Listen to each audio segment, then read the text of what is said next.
Will the Metropolitan Police update its definition of a domestic extremist?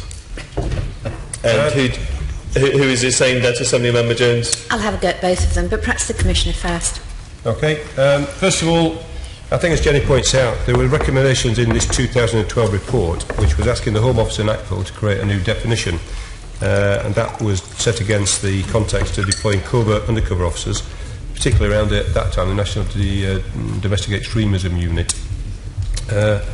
A follow-up HMIC inspection published in June of 2013, HMIC found that the Met had fully considered the positioning of the public order and domestic extremism intelligence functions and made satisfactory changes.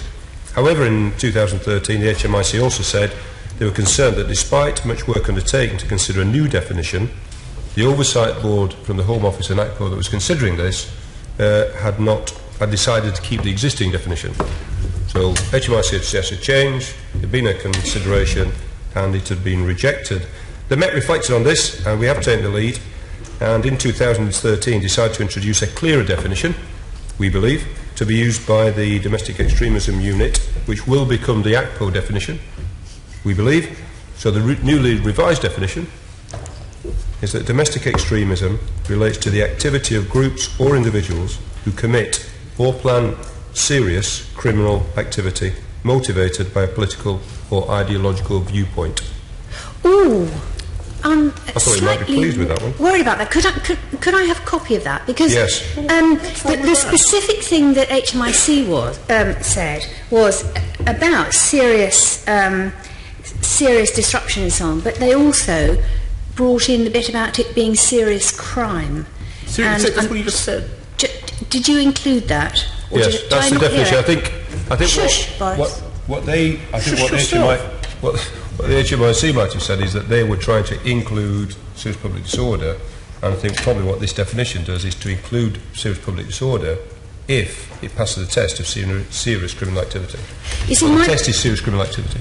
My problem is always that these definitions are so wide that they can include all sorts of people who are not criminals as such, but, for example, demonstrations. There was a demonstration where several hundred cyclists lay down in the road outside Transport for London.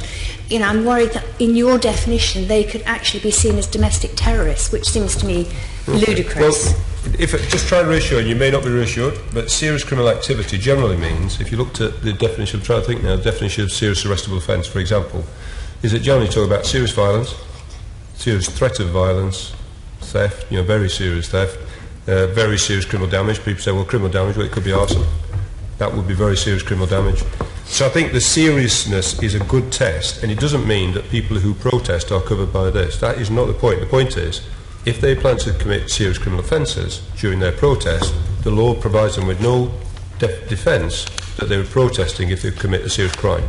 So it's trying to provide a reassurance that people who only protest are not covered by this definition. Okay, but it may be you need to see it in writing, which I suspect from your reaction you haven't. Okay, thanks very much.